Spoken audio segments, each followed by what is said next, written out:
जी, बिस्मिल्लाहिर्रहमानिर्रहीम। ये हम आज इसमें डिस्कस करेंगे सिस्टम ऑफ लीनियर इक्वेशन, ये जिसको हम लीनियर सिस्टम भी कहते हैं, ठीक है। और फिर उसका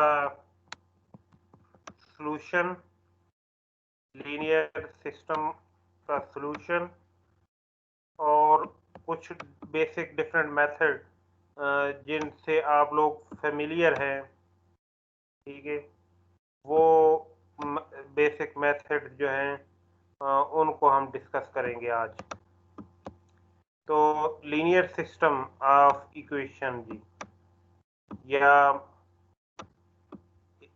सिस्टम ऑफ लीनियर इक्वेशन, ये क्या होता है जी? इसमें कम से कम दो लीनियर इक्वेशंस होती हैं। दो से ज़्यादा भी हो सकती हैं, तीन चार, आगे ज़्यादा जितनी भी हो। उन सारी इक्वेशंस का हमने एक कॉमन सॉल्यूशन मालूम करना होता है, यानी एक ऐसा सॉल्यूशन जो उन तमाम इक्वेशन को सेटिस्फाई कर रहा हो। लास्ट टाइम हमने इक्वेशन की मैंने आपको डेफिनेशन बताई थी कि आपके पास अगर कोई लीनियर इक्वेशन है, सपोज ये लीनियर इक्वेशन है जी, x प्लस 2y इक्वल 4, ये लीनियर इक्वेशन है आपके पास। तो अब इसका सॉल्यूशन क्या होगा? इसमें जो अननोन है, ये linear equation in two variables है, तो इसमें जो अननोन्स हैं उनकी वो वाली वैल्यूज जो हम इस इक्वेशन में इंसर्ट करें तो ये इक्वेशन आइडेंटिटी बन जाए। आइडेंटिटी वो इक्वेशन होती है जो कि ट्रू होती है, ठीक है। इस इक्वेशन के बारे में हमें नहीं पता कि ये ट्रू है या फॉल्स है। ये अननोन की कुछ वैल्यूज के लिए ट्रू होगी, कुछ के लिए जो है ये फॉल्स होगी। तो ये वाली वैल्यूज जब इसमें हम इंसर्ट करें, x की जगह 0, y की जगह आप 2 पुट कर दें, तो ये इक्वेशन आपकी क्या बन जाएगी? ये आइडेंटिटी बन जाएगी। ये ट्रू है। 0 प्लस 2 इंटू 2 वो भी 4 होता है, और इसकी जो राइट हैंड साइड है वो भी 4 है। तो ये एक इसका सॉल्यूशन है जी, ये एक इसका सॉल्यूशन है। तो लीनियर सिस्टम ऑफ इक्वेशन में मैंने आपको बताया कम से कम हमारे पास दो इक्वेशन होती हैं। जैसे सपोज जी, ये आपके पास एक इक्वेशन है x प्लस 2y इक्वल 4, और एक और इक्वेशन है जी आपके पास x माइनस y इक्वल 0, ये दूसरी इक्वेशन है। तो अब इन दोनों इक्वेशन को जब हमने साइमल्टेनियसली सॉल्व करना हो और इनका कॉमन सॉल्यूशन मालूम करना हो, तो इसको हम बोलते हैं ये लीनियर सिस्टम है। ये लीनियर सिस्टम है। ये दो इक्वेशंस हैं और इनका हमने कॉमन सॉल्यूशन मालूम करना है जी। अच्छा, तो ये अभी तक लीनियर सिस्टम को आपने मैट्रिक में सॉल्व करना शुरू किया था, तो आप इसको डिफरेंट मेथड्स हैं जिनसे आप इसको सॉल्व कर सकते हैं, ठीक है। अ, सबसे पहला जो है वो जो बिल्कुल बेसिक सा यानी बेसिक मेथड है, वो ये है कि आप इसको सब्स्टिट्यूशन मेथड भी कहते हैं, कि एक इक्वेशन में से हम एक अननोन जो है उसकी वैल्यू लेकर दूसरी इक्वेशन में पुट कर देते हैं। इसको सब्स्टिट्यूशन मेथड कहते हैं, ठीक है। ये सब्स्टिट्यूशन मेथड, ये बिल्कुल बेसिक सा जो है वो मेथड है कि ये देखें यहाँ पर x जो सेकंड इक्वेशन है, इसको आप इस तरह भी लिख सकते हैं कि x इक्वल वाई। तो ये x की जो वैल्यू है, इसको आप अगर सब्स्टिट्यूट कर दें, पुट कर दें फर्स्ट इक्वेशन में, पुट इन फर्स्ट इक्वेशन। ये जो फर्स्ट इक्वेशन है आप इसमें इसे पुट कर देते हैं तो ये क्या बन जाएगा, x को रिप्लेस कर देंगे आप y के साथ, तो y प्लस 2y इक्वल 4। तो ये आपके पास आ जाएगा 3y इक्वल 4 और यहाँ से y की वैल्यू आपके पास आ जाएगी 4/3। ये y की वैल्यू आ जाएगी जी 4/3। अच्छा, अब ये जो सेकंड इक्वेशन है उसमें y की वैल्यू पुट कर दें तो यहाँ से आपको x की वैल्यू भी मिल जाएगी, x माइनस 4/3 इक्वल 0।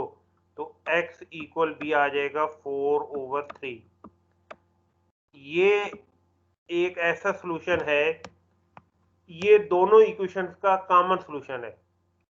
ठीक है, ये पहली इक्वेशन में भी अगर हम पुट करें तो ये उसको आइडेंटिटी बना देगा, दूसरी इक्वेशन में भी अगर हम इसको पुट करें तो ये दूसरी इक्वेशन को भी आइडेंटिटी बना देगा। ठीक है, आप इसे चेक भी कर सकते हैं। मतलब पहली इक्वेशन है हमारे पास x प्लस 2y इक्वल 4। तो इसमें अगर हम x को रिप्लेस कर दें 4/3 के साथ और y को भी रिप्लेस कर दें 4/3 के साथ तो ये 8/3 बन जाएगा और इक्वल 4। तो ये एक आइडेंटिटी बन जाएगी। ये आइडेंटिटी है, आप लेफ्ट साइड को ऐड करें वो भी 4 आता है, राइट साइड ऑलरेडी 4 है, तो ये एक आइडेंटिटी बन गई। लिहाजा ये x इक्वल 4/3 और y इक्वल 4/3 इस इक्वेशन का सॉल्यूशन है। ये इसका सॉल्यूशन है जी, ये इस इक्वेशन का सॉल्यूशन है। दूसरी इक्वेशन क्या थी, x माइनस वाई इक्वल 0। तो इसमें भी अगर ये पुट करें हम x की जगह 4/3 माइनस वाई की जगह भी 4/3 तो ये इक्वल 0 के आ रहा है, ये वाकई 0 आ रहा है। तो ये जो है इन दोनों का कॉमन सॉल्यूशन हमारे पास आ गया, ये इन दोनों का कॉमन सॉल्यूशन है। ठीक है, तो ये इस लीनियर सिस्टम का सॉल्यूशन है। ये लीनियर सिस्टम जो यहाँ पर ये मैंने एक एग्जांपल के तौर पर लिया, ये इसका एक सॉल्यूशन है। अब जो लीनियर सिस्टम है यहाँ पर आप अगर देखें तो ये दो इक्वेशन हैं, दो लीनियर इक्वेशन हैं। तो अगर पहली लीनियर इक्वेशन तो आप लें और इसको आप इसका ग्राफ बनाएं तो आप इससे फेमिलियर है। मैं ज़रा ये ज्योमेट्रिकली आप बता रहा हूँ कि ये सॉल्यूशन कहाँ पे है। तो ये यहाँ पर हम जो है ना इसका ग्राफ स्केच करते हैं। ये हमारे पास है जी, ये वाई एक्सिस है और ये हमारे पास आ गया एक्स एक्सिस। अच्छा, अब जो पहली इक्वेशन थी x प्लस 2y इक्वल 4, तो उसमें आप देखें जब y 0 हो तो x 4 हमारे पास आता है, यानी ये वाला पॉइंट जो है 4 0 ये उस इक्वेशन को सेटिस्फाई करता है, ये उस इक्वेशन का एक सॉल्यूशन है। अच्छा, और जब हमारे पास x 0 हो तो जो y है उसकी वैल्यू 2 आती है। तो ये दूसरा पॉइंट जो है 0 2 ये भी उस इक्वेशन को सेटिस्फाई कर रहा है। अच्छा, तो अब उस इक्वेशन का जो ग्राफ बन रहा है वो कुछ इस तरह का हमारे पास बन रहा है।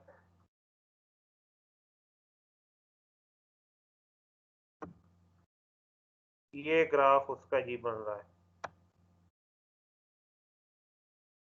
ये उस इक्वेशन का ग्राफ बन रहा है। अच्छा, ये इसके साथ मैं लिख भी देता हूँ कि ये इक्वेशन जो है ये है हमारे पास x प्लस 2y = 4, ये लाइन जो है इस इक्वेशन का ग्राफ है।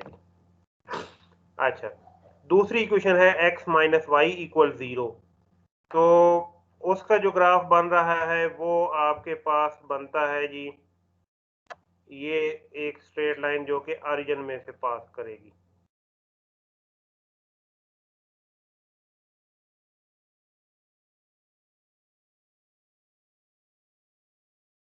ये वाली स्ट्रेट लाइन, ये उस दूसरी इक्वेशन का ग्राफ बन रहा है। अच्छा, अब ये जो पॉइंट है यहाँ पर ये दोनों लाइंस एक दूसरे को इंटरसेक्ट कर रही हैं, ये पॉइंट, ठीक है, यहाँ पर दोनों लाइन एक दूसरे को इंटरसेक्ट कर रही हैं, ये पॉइंट है आपका जो इन दोनों इक्वेशंस का कॉमन सॉल्यूशन है। ये पॉइंट है 4x इधर 4/3 है और y भी जो है वो भी 4/3 है, ठीक है। तो ये इन दोनों का कॉमन सॉल्यूशन है जी, इन दोनों इक्वेशंस का ये कॉमन सॉल्यूशन है। और ज्योमेट्रिकली हम देखें तो यहाँ पर ये इन दोनों इक्वेशंस के जो ग्राफ हैं वो इंटरसेक्ट कर रहे हैं, तो ये इन दोनों का पॉइंट ऑफ इंटरसेक्शन भी है। इसको हम कहेंगे ये इन दोनों का पॉइंट ऑफ इंटरसेक्शन है, कि जहाँ पर ये दोनों ग्राफ एक दूसरे को इंटरसेक्ट कर रहे हैं, ये पॉइंट ऑफ इंटरसेक्शन है जी। अच्छा जी,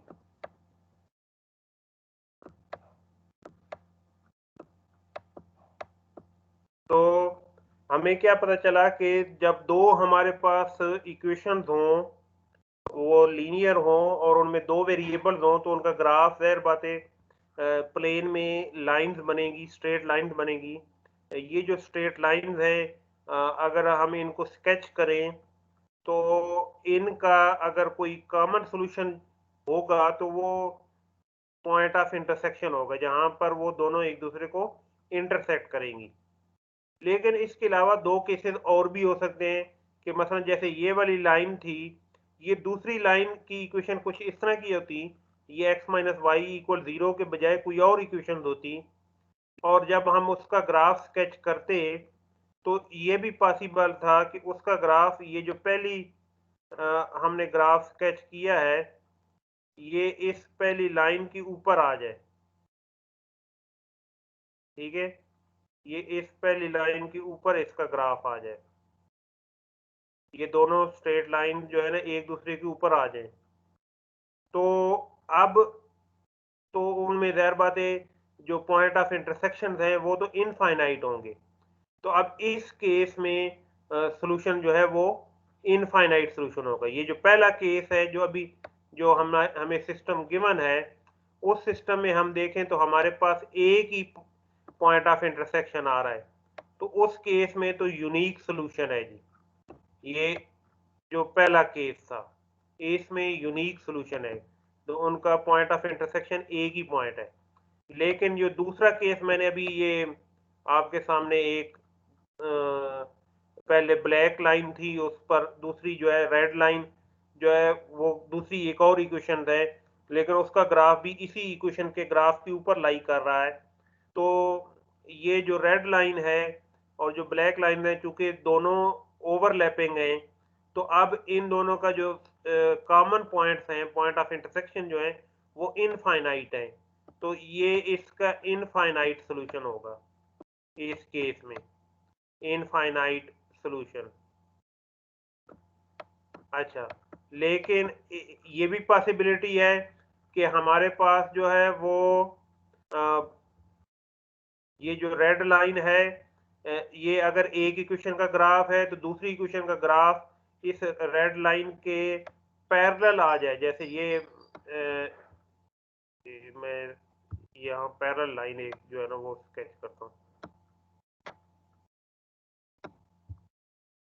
जैसे ये एक लाइन है जो कि इस रेड लाइन के पैरेलल है, ठीक है।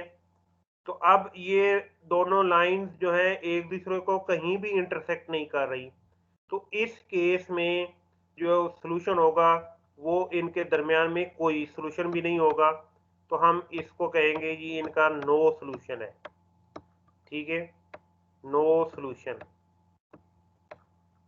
इस केस में नो सॉल्यूशन होगा।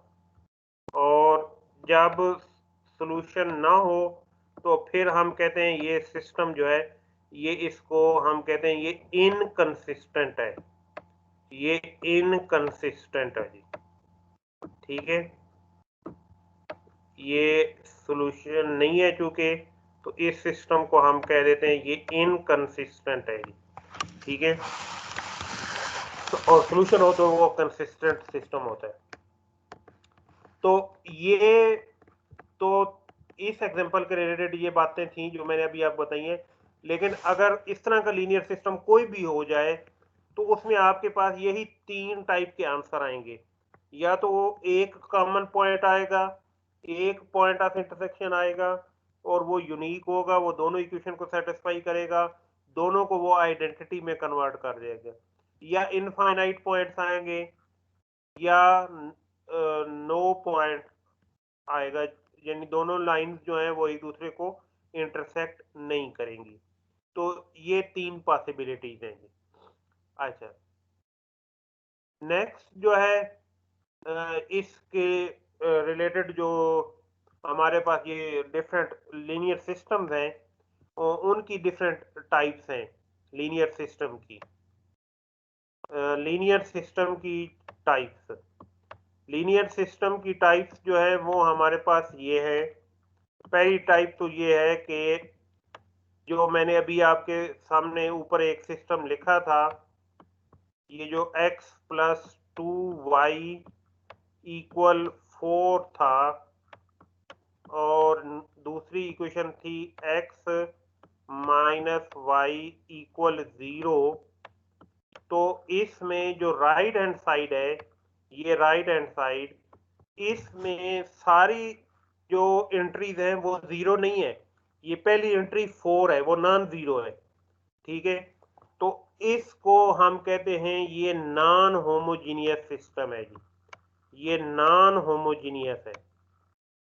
जब एक आध एंट्री जो है वो नॉन 0 हो तो वो हम इसको कहते हैं ये नॉन होमोजीनियस है जी, ठीक है, ये नॉन होमोजीनियस सिस्टम है जी। और अगर कोई ऐसा सिस्टम हो जिसमें सारी एंट्रीज जो राइट साइड पे है वो 0 हो, जैसे ये है, ये हमारे पास, और दूसरी इक्वेशन हमारे पास जो है वो ये है, ठीक है। तो इसको हम कहते हैं ये होमोजीनियस सिस्टम है, ये होमोजीनियस सिस्टम है, ठीक है, ये होमोजीनियस सिस्टम है जिसमें राइट हैंड साइड पर सारी एंट्रीज जो हैं वो 0 हो। अच्छा, जो होमोजीनियस सिस्टम है, आप जरा इसको देखें, इसका ये वाला सॉल्यूशन तो लाजमी है कि जिसमें हम x भी 0 ले लें और y भी 0 ले लें, ठीक है। ये सॉल्यूशन तो इसका लाजमी होगा, इसको हम बोलते हैं ट्रिवियल सॉल्यूशन, ठीक है। ये इसका होमोजीनियस सिस्टम का ये ट्रिवियल सॉल्यूशन तो लाजमी होगा कि x भी 0 है, y भी 0 है, तो ये ट्रिवियल सॉल्यूशन इसका लाजमी होगा। अब दूसरी बात ये कि जो होमोजीनियस सिस्टम है उसमें क्योंकि ये एक सॉल्यूशन लाजमी होगा, लिहाजा नो सॉल्यूशन वाली पॉसिबिलिटी नहीं है। होमोजीनियस सिस्टम में फिर 2 पॉसिबिलिटीज रह जाएंगी, कौन कौन सी? या तो यूनिक सॉल्यूशन होगा या इनफाइनाइट सॉल्यूशन होंगे, नो सॉल्यूशन नहीं होगा होमोजीनियस सिस्टम में।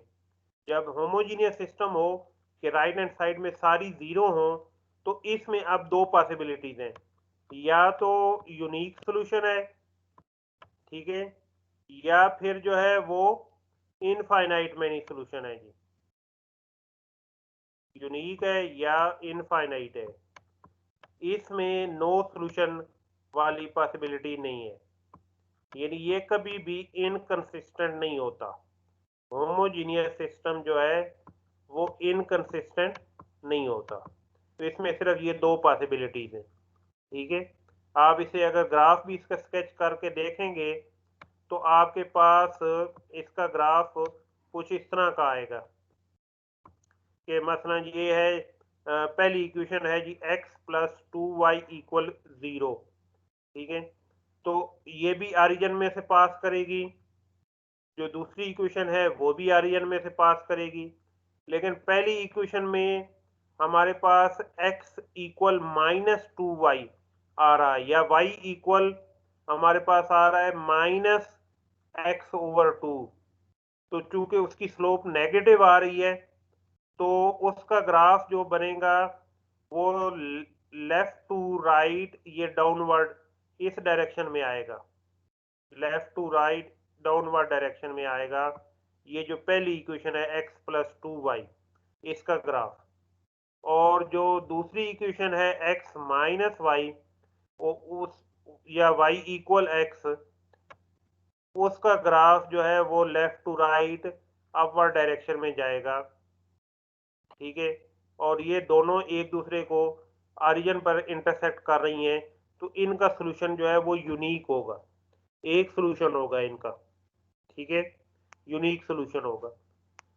तो ये ऐसी भी हो सकती हैं कि इनका इनफाइनाइट सोल्यूशन भी हो, ऐसी भी सिस्टम हो सकता है कि उसका इनफाइनाइट सोल्यूशन हो, ठीक है, कि एक इक्वेशन का ग्राफ हमने स्केच किया और दूसरी इक्वेशन का ग्राफ भी उसी के ऊपर ही आ रहा है, तो फिर इनफाइनाइट मैनी सोल्यूशन हो गए उसके लिए, इनफाइनाइट सोल्यूशन हो गए। अच्छा, यहाँ तक मैंने अभी दो वेरिएबल यूज किए हैं लीनियर सिस्टम के अंदर, लेकिन लीनियर सिस्टम के अंदर तीन वेरिएबल्स भी हो सकते हैं और तीन से ज्यादा भी हो सकते हैं। तो तीन अगर वेरिएबल्स हों तो ज्योमेट्रिकली वो आपको 3D में जाना पड़ेगा अगर तीन वेरिएबल होंगे तो, ठीक है।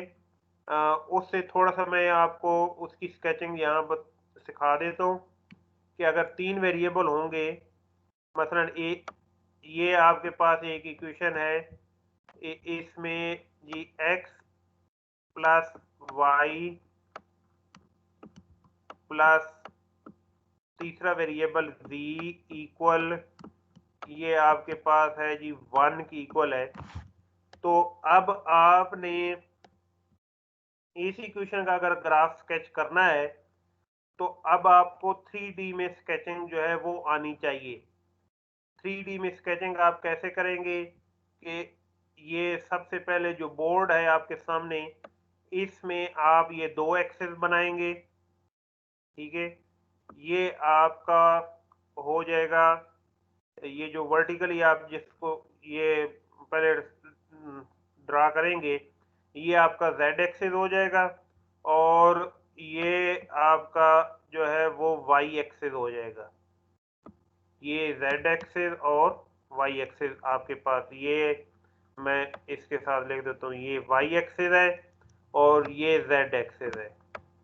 और तीसरे वेरिएबल के लिए आपने एक तीसरा एक्सिस ऐड करना है जो कि बिल्कुल इस जहां पर ये इनका पॉइंट ऑफ इंटरसेक्शन है, इसके ऊपर परपेंडिकुलर है, यानी ये बिल्कुल आपकी डायरेक्शन की तरफ आ रहा है, ये बोर्ड से बाहर की तरफ आ रहा है, लेकिन वो हम यहाँ पर स्केच नहीं कर सकते, वो हम स्केच नहीं कर सकते। तो हम फिर क्या करते हैं कि हम यहाँ इमेजिनेशन से काम लेते हैं, इमेजिनेशन से, ठीक है। तो वो कहा था जो है वो न्यूटन ने कि imagination is more important than knowledge, ठीक है। तो यहाँ से हमारी इमेजिनेशन शुरू हो जाती है। अब हम वो एक्स एक्सिस जो इन दोनों के ऊपर परपेंडिकुलर है, वो अब पेपर की सरफेस के ऊपर वो परपेंडिकुलर तो हमें नहीं हम बना सकते, वो हमें उस सरफेस से बाहर निकलना पड़ता है। लेकिन हमने तो ये चूंकि स्केचिंग पेपर की सरफेस के ऊपर ही करनी होती है, तो हम वो तीसरा एक्सिस जो है वो इस तरह यानी साथ ड्रा करते हैं, ये थोड़ा सा टिल्टेड फॉर्म में होता है। लेकिन हमारे माइंड में ये होना चाहिए कि ये जो तीसरा एक्सिस हमने ऐड किया है, ये इनफैक्ट यहाँ पर इनके ऊपर परपेंडिकुलर है। ये एक्स एक्सिस जो है ये इनके ऊपर परपेंडिकुलर है, ठीक है। ये नहीं है कि ये एक्स एक्सिस जो है वो जिस तरह हम यहाँ पर नजर आ रहा है ये इस तरह नहीं है। हमारे माइंड में ये होना चाहिए, इमेजिन आपने ये करना है कि ये इन दोनों के ऊपर परपेंडिकुलर है। ये आपकी इमेजिनेशन की प्रैक्टिकली यानी वो एप्लीकेशन है, आपने इमेजिनेशन को यहाँ पर यूज करना है कि ये एक्स एक्सिस जो है इन दोनों के ऊपर परपेंडिकुलर है। और लेकिन आप इस तरह उसे यहाँ पर ड्रा करेंगे और इमेजिन उस तरह ही करेंगे। तो जितने भी जो लोग ये पेंटिंग वगैरह करते हैं, ठीक है, तो उनके लिए भी ये स्टडी करना बड़ा ज़रूरी होता है। वो भी इमेजिनेशन करके वो सामने जो भी ऑब्जेक्ट होता है, वो 3D में ऑब्जेक्ट जो सामने पड़ा है उसको पेपर की सरफेस के ऊपर वो ड्रा कर रहे होते हैं, तो वो भी इसको यूज़ कर रहे थे। ये 3D स्केचिंग वगैरह को वो भी यूज़ कर रहे थे जितने भी अच्छे बेहतरीन पेंटर होते हैं। तो अब इसमें हम किस तरह की प्लॉटिंग करते हैं? तो इसमें प्लॉटिंग जो है मतलब पहले पॉइंट से स्टार्ट करते हैं कि ये जो इक्वेशन है इसमें हम कहते हैं जी x जो है तो वो हमारे पास है 1, ठीक है, और y जो है और z जो है वो दोनों 0 हैं, ठीक है। तो ये पॉइंट किधर होगा जी? 1 0 0, ये किधर होगा? ये x एक्सिस के ऊपर होगा। तो x एक्सिस पर हम 1 यूनिट मूव करेंगे। सपोज जी हमारा 1 यूनिट यहाँ पर आता है, ये 1 यूनिट आर्यन से इधर ये 1 है, ठीक है, ये 2 है, यहाँ पर 3 है, और ये इससे दूसरी तरफ नेगेटिव जो है वो ये -1 है, ठीक है, और ये -2 नेगेटिव है, ठीक है, और ये -3 है।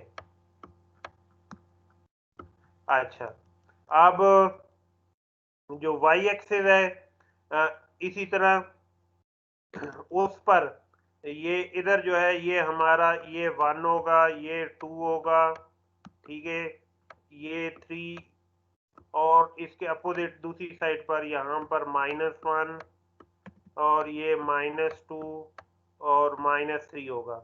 z पर इसी तरह यहाँ पर ये 1 2 3 और डाउनवर्ड जो है ये हमारे पास -1 और -2 और ये -3 आएगा जी। अच्छा,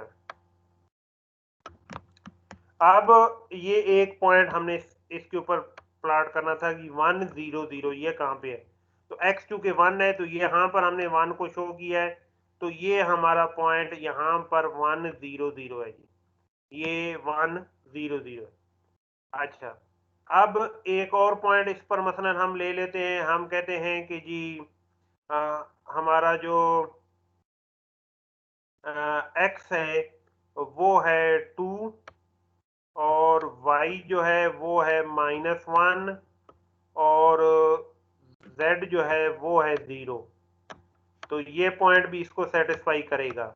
जब इसमें हम पुट करेंगे तो 2 -1 + 0 वो भी 1 नहीं आता है।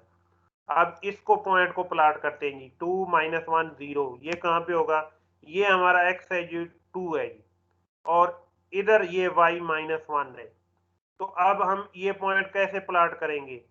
ये जो 2 है इसके पैरेलल, इस 2 पर y एक्सिस के पैरेलल हम y एक्सिस ले आएंगे, यानी वही y एक्सिस जो वहां पर है जिसका ओरिजिन यहाँ पे है उसको अब हम 2 पे ले आएंगे। तो मैं यहाँ पर दोबारा जो है वो ये ग्रीन कलर में y एक्सिस यहाँ पर स्केच कर रहा हूँ, ठीक है। तो ये हमारे पास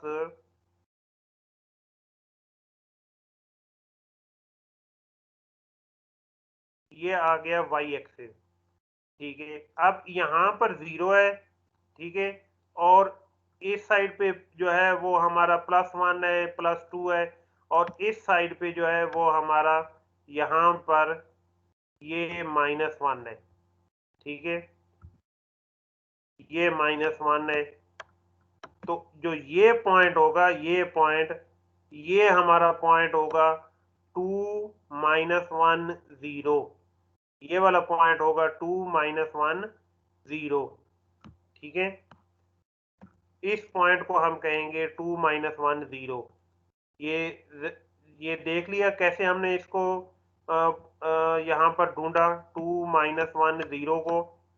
ये हमने पहले 2 को देखा, 2 एक्स एक्सिस है, एक्स एक्सिस के ऊपर 2 कहाँ पे है, फिर ये वाई एक्सिस को हम वहां पर ले गए, उस 2 पर ले गए, ये वाई एक्सिस यहाँ पर आ गया।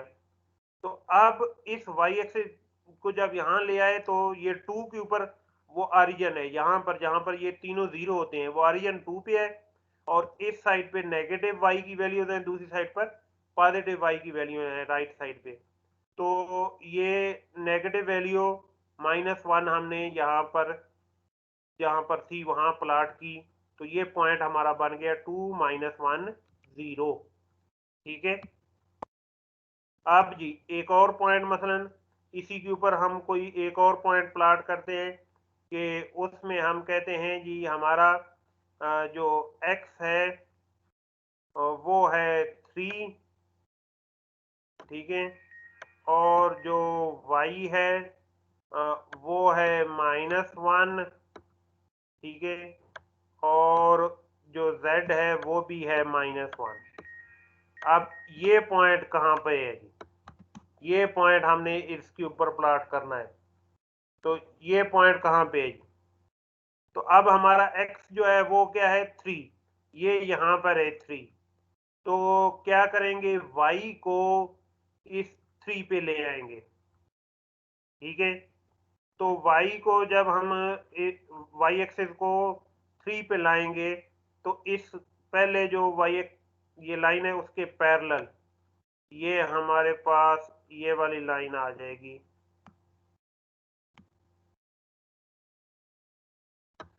ये यहाँ पर 3 है जी, ठीक है।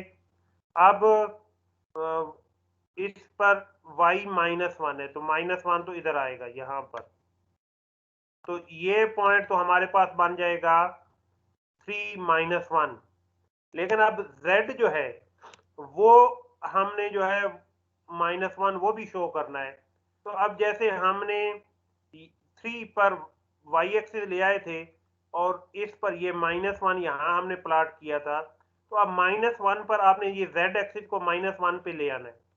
तो z एक्सिस को आप इसी तरह अब यहाँ पर -1 पे लाएंगे तो ये आपके पास ये z एक्सिस आ जाएगा। अब यहाँ पर z एक्सिस का 0 है, ठीक है, और -1 ये इससे 1 यूनिट बिलो यहाँ पे है, ठीक है। तो ये जो पॉइंट है यहाँ पर z जो है वो -1 है, और y जो है वो भी -1 है, और इधर x जो कि 3 में से ये पास हो रहा है y एक्सिस, तो x 3 है। तो ये पॉइंट हमारा है 3 -1 -1। अच्छा, ये वाला पॉइंट, ठीक है। तो इस तरीके से ये जो हमारे पास इक्वेशन है जिसके 3 वेरिएबल्स हैं, इसके इन सारे पॉइंट्स को जब आप स्केच कर लेंगे तो स्केच करने के बाद आप देखेंगे कि ये आपके पास जो इसकी फॉर्म बन रही है, ये आपके पास ये जो फॉर्म बन रही है, ये जो तीनों पॉइंट्स आपने यानी जब इस पे आपने प्लॉट कर लिए तो ये जो फॉर्म बन रही है, ये फॉर्म आपके पास एक ये वाली फॉर्म बन रही है, ये जिसको मैं अभी यहाँ पर शो कर रहा हूँ कि ये इस तरह की एक शीट बन रही है, जिस तरह पेपर शीट होती है, एक पेपर बन रहा है, पेपर की शीट बन रही है जिसको हम प्लेन बोलते हैं। ये प्लेन बन रही है जो कि इन तीनों पॉइंट में से पास कर रही है, ठीक है। तो ये इस इक्वेशन का ग्राफ जो है वो प्लेन बनता है। तो ये थोड़ा सा आपने पहली बार आप इसे सीख रहे हैं तो ये थोड़ा सा आपको अभी डिफिकल्ट लग रहा होगा, लेकिन इसको हम आगे फिर बाद में भी करते रहेंगे। ये पहले चैप्टर में इतना ज़्यादा जो है वो ये डिस्कस नहीं हुआ, नहीं आपने कुछ स्केचिंग इतनी पहले चैप्टर में करनी है। तो ये वैसे यानी पहले चैप्टर में थोड़ा बहुत उसने इंट्रोड्यूस कराया है, लेकिन इतना ज़्यादा डिटेल में आपने डिस्कस नहीं करना। नेक्स्ट आगे चैप्टर में हम इसको फिर साथ साथ फिर दोबारा करते रहेंगे। तो ये 3D में स्केचिंग ये थोड़ा सा आपके लिए यानी डिफ़िकल्ट जॉब है, लेकिन आहिस्ता से आप इसको इंशाल्लाह सीख जाएंगे। तो 3D में जब हम इस इक्वेशन का, लीनियर इक्वेशन का ग्राफ बनाते हैं तो वो ये प्लेन्स बनती हैं।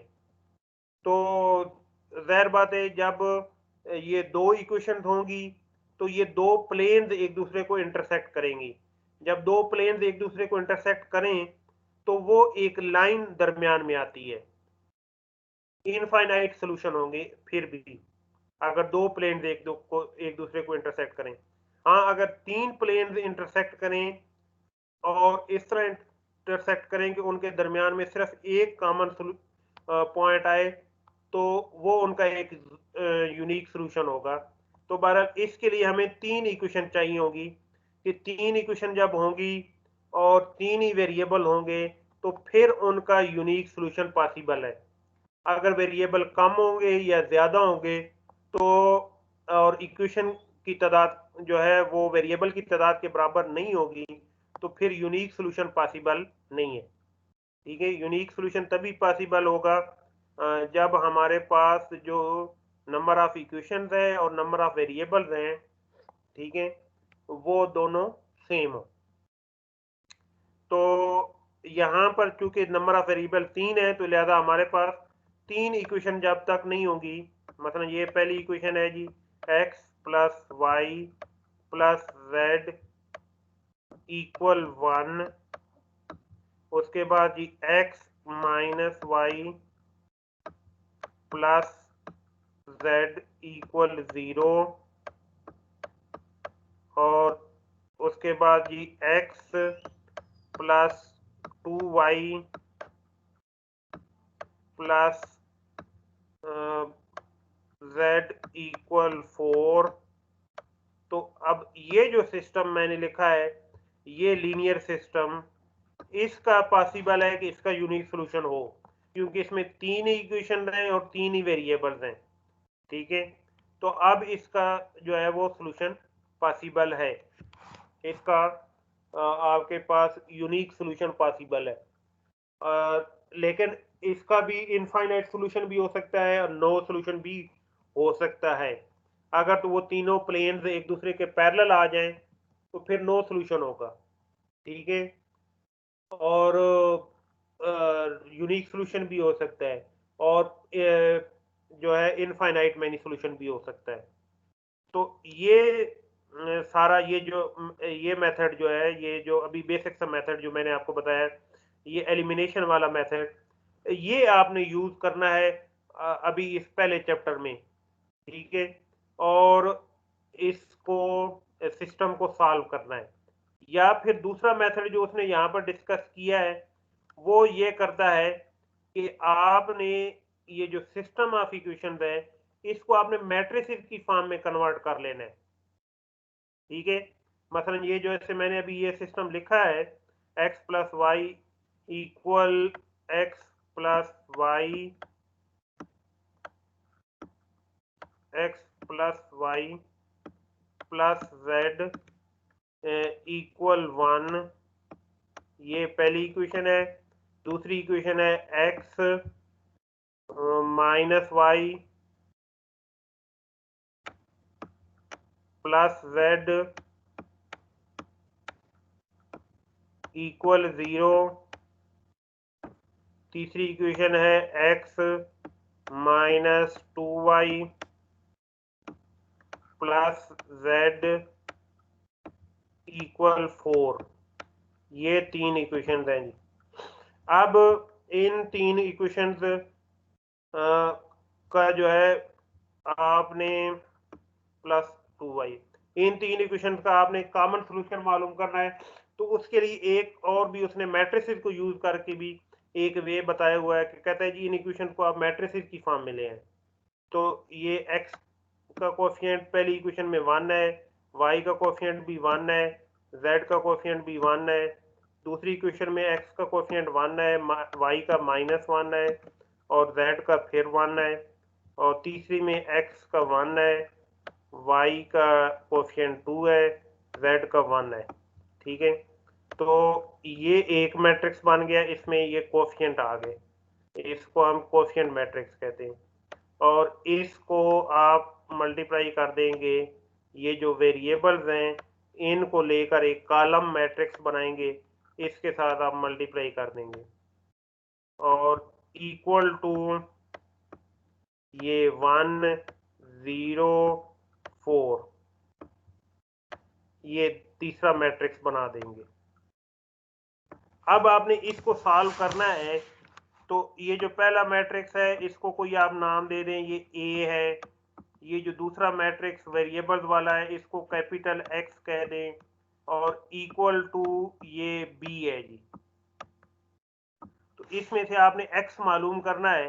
तो ये जो A मैट्रिक्स है, अगर आप इसका इन्वर्स मालूम कर लें, अगर इसका इन्वर्स एग्जिस्ट करता है तो इसका आप इन्वर्स मालूम कर लें और इन्वर्स को दोनों तरफ मल्टीप्लाई कर देंगे, तो इधर आपके पास आ जाएगा x equal A inverse into B, A inverse into B, ये आपके पास x आ जाएगा। अच्छा, तो अब ये आपका इसका जो है वो यूनिक सोल्यूशन आपके पास आ जाएगा, अगर इसका यूनिक सोल्यूशन हुआ तो ये दूसरा मेथड भी आप ये वाला यूज कर सकते हैं कि आप पहले उस सिस्टम को मैट्रिसेस की फॉर्म में ले आए और फिर जो है उसके बाद ये कोफिशिएंट मैट्रिक्स जो है इसका इन्वर्स कर लें और इसको दूसरी तरफ जो ये मैट्रिक्स है कॉलम मैट्रिक्स, इसके साथ जाके मल्टीप्लाई कर दें।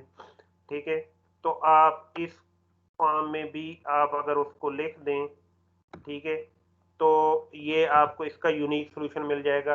तो ये दूसरा सिस्टम भी उसने डिस्कस किया है कि आप मैट्रिसेस की फॉर्म में ले आएं और फिर ये जो कोफिशिएंट मैट्रिक्स है इसका इन्वर्स निकाल लें। इन्वर्स निकालना आपने सीखा है जब आप मैट्रिक में थे, एफएससी में थे। किसी भी मैट्रिक्स का इन्वर्स किसकी इक्वल होता है, ये आप पहले उसका निकालते हैं डिटर्मिनेंट। ठीक है, तो 1/a जो है इसका डिटर्मिनेंट, इसको आप मल्टीप्लाई कर देते हैं, एक और मैट्रिक्स आप बनाते हैं जिसको हम कहते हैं इसका एडजॉइंट। ठीक है, adjoint of A, adjoint of A के साथ 1/डिटर्मिनेंट, ए डिटर्मिनेंट को मल्टीप्लाई कर देते हैं, जो ये ए इनवर्स बन जाता है। ठीक है, ये आपने मैट्रिक एफएससी में ये किए हुए हैं। तो दूसरा मेथड ये आप यूज कर सकते हैं। तो अब यहाँ पर जो है उसने क्या किया हुआ है कि यही दो मेथड उसने यूज किए हैं और ये लीनियर सिस्टम को सॉल्व किया है। ये मसलन उसने ये जर्नल जी, इसमें n वेरिएबल लेकर ये एक लीनियर सिस्टम उसने आपको दिया हुआ है। तो ये होमोजीनियस मैं आपको बता चुका हूँ, इनकंसिस्टेंट और ट्रिवियल सॉल्यूशन और वो बता